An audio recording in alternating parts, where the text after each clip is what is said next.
Hi, I'm Dana, you're watching Life, Love, and Books, and today I'm going to be creating a tag. So this is going to be called the makeup book tag, and what I'm going to do is go through my makeup routine every morning and show you books that correlate with the questions I have. If you want to do this tag, you can either go through your own makeup routine and do your own questions, or you can go through mine and use the same questions. It doesn't really matter to me. I just thought this would be a lot of fun to do, and there's nothing like this on the booktubosphere. The first product I have is acne cream. Use this to remove acne, obviously. So the first question I have is, what is a book that you wish you could remove from your memory? And for that, I have Catherine Howe's Conversion. I just really didn't enjoy reading this book. It wasn't fun for me. It wasn't a good read. And I thought it was going to be really interesting, but it wasn't. And I was just kind of really disappointed with it, especially because I read the sample and I really loved like the first 3 chapters, and then I bought it and I didn't enjoy anything after that. So yes, I wish I could remove Catherine Howe's Conversion. The next product I have is Tinted Moisturizer, and you use this to get an even thing all over your face, but you put it all over your face. So what is a book that covers all of the stuff that you enjoy in a book? And for that, I have Rachel Hawkins' Rebel Belle. This book is fun, it's funny. I love the characters and I love everything about this book, but this book has my favorite type of tension, which is the tension that comes from secrets and like keeping secrets and having to keep secrets. I love secrets in books and movies and TV shows. They're like my favorite thing in the world for some reason. This book definitely has that, which I quite enjoy, and it's also fun and I like the characters and it has a great romance. So all of those things make Rebel Belle one of my favorite books. The next product I have is an eyebrow pencil, and you use this to fill in your eyebrows so like they're darker and you can shape them or whatever. But my question for this is, what is a novella that you think filled in the gaps that the novels in a series or standalone left? For that, I'm going to go with Gail Forman's Just One Night. If you can see that, I bought it on my phone and read it on my phone. And this book takes place after just one day and just one year, and it just filled in what happened after the end of that book, because both those books ended at the same spot, and I thought just one year would end after that, so I was really excited to get Just One Night. I thought it was a really good thing. It kind of sees where Allison and our other character, who I'm not going to say in case you haven't read Just One Day yet, it really fills in what happens there. The next product I have is Eyeshadow Primer, and you use this to like build upon your eyeshadow, and it makes the colors more vivid and everything.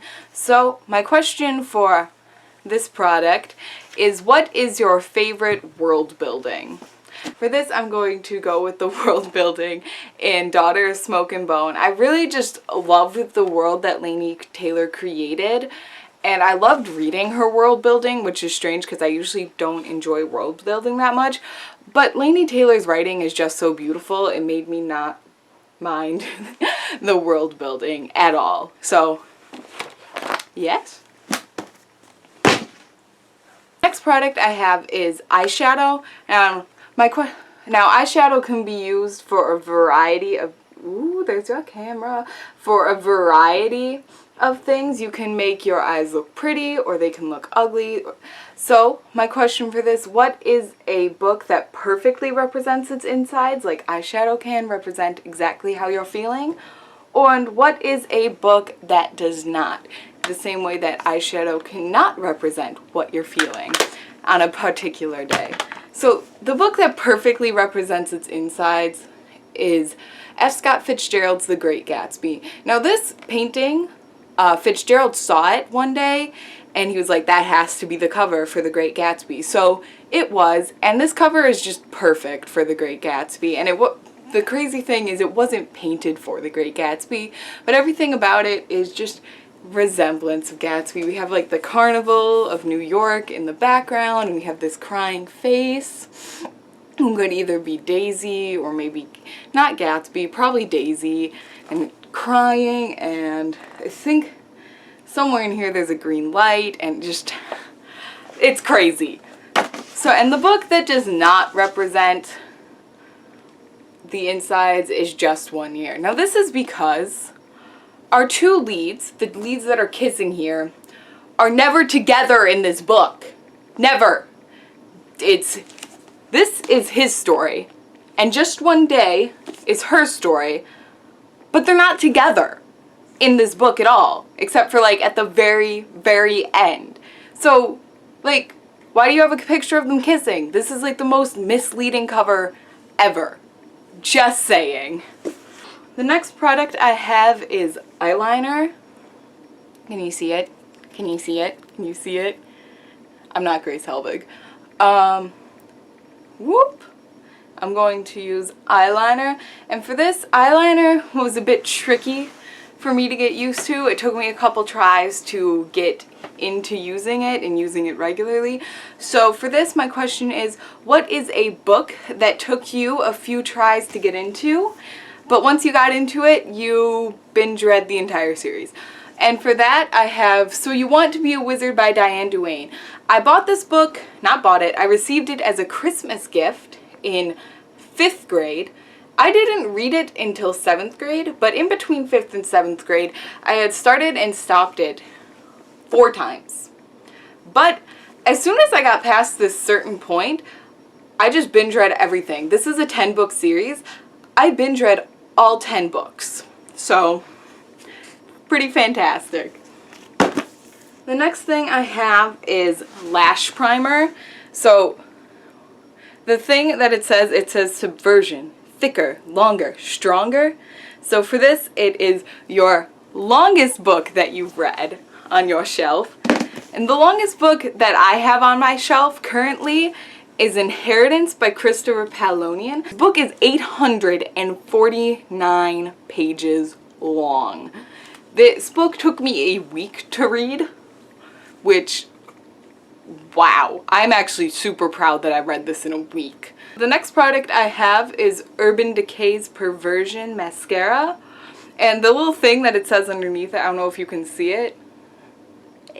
It says bigger, blacker, badder. So for this, I'm going to go with your favorite villain in any story. Bad, black, get it? Get it?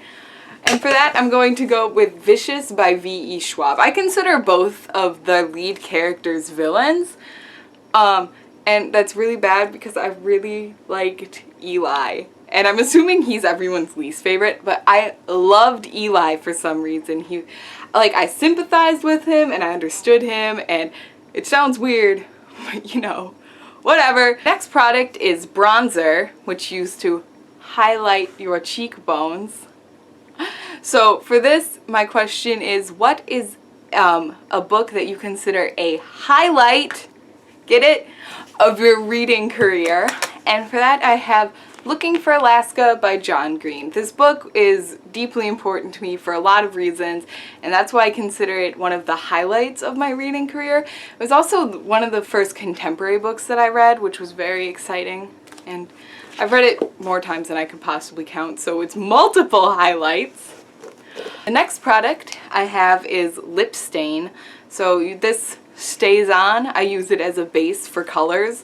So for this, it is a book that has stayed with you throughout the year, that has stained you. Oh! And for that, I have Harry Potter and the Sorcerer's Stone. This book is the book that made me love to read. It is just, everything about it is the book. It's just the book. It's the book. It's the book. And I'm assuming it's the book for a lot of people. This book is one of the most influential books on my life that I have ever read. The next product I have is lipstick. I think lipstick is really fun. It's one of my favorite things. I love lip colors and lip products. So for this one, I'm going to go with a question that I thought was really fun. And that's, tell me a story about a book that has nothing to do with the actual book. So I'll just explain, give an example, and that is Maximum Ride, The Angel Experiment by James Patterson. Now, if you've read this series, it's not the best series. It's not a particularly good series, but it is one of my favorite books for a reason that has nothing to do with the book. So, I really enjoyed this book in 7th grade. No one I knew had read this book, and I just wanted to talk about it with someone. So I went up to the girl in my class who I knew liked reading, but I did not like her at all. She wasn't my favorite people, and I gave her the book because I just wanted to talk with someone about the book, and I was like, you should read this. And she loved it, and now she is my best friend going on 5 years, and it's all because of Maximum Ride, a not that great book series. And so that's my story about a book, and that was the makeup book tag.